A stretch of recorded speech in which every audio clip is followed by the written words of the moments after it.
தாத்தா, எனக்கு ஒரு டவுட். என்னம்மா? இயேசு கலிலேயாவுல நிறைய புதுமை செஞ்சாரு. சமாரிய மக்களை நிறைய அன்பு செஞ்சாரு. அதே மாதிரி யூதேயாவிலையும் நிறைய போதிச்சாரு. ஆனா எருசலேம் தேவாலயத்துல பாஸ்கா திருவிழாக்கு மட்டும்தான் போவாரா? இப்படிதான் எங்க கேட்டிகிசம் சிஸ்டரும் சொன்னாங்க.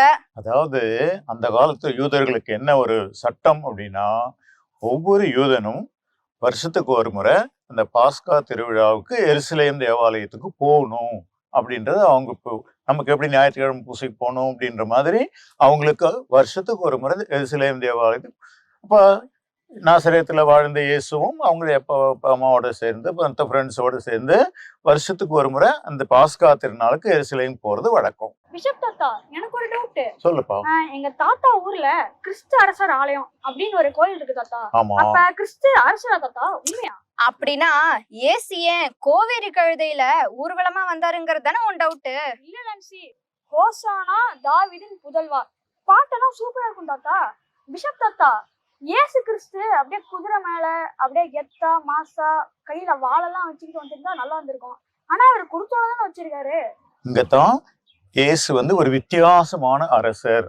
முதல்ல நீ கேட்ட கேள்வி, இயேசு அரசரா?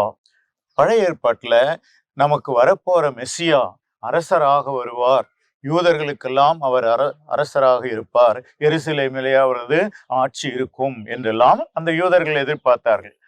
அவங்க என்ன ஒரே பிரச்சனை, இயேசு வந்தப்ப அவங்க நினைச்ச மாதிரி ஒரு பெரிய அரசரா வரல.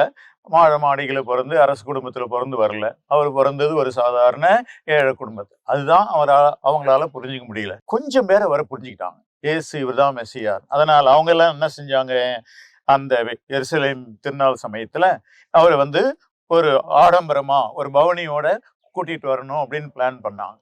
சரி, இப்போ இந்த காலத்துல பவனின்னா என்ன பண்ணுவோம், வண்டியில சேர் போட்டு உட்காருவாங்க. அதுக்கு முன்ன காலத்துல குதிரை மேல. இயேசுனுடைய காலத்துல ஜனங்க பயணம் பண்றதே கழுது மேல உட்கார்ந்து.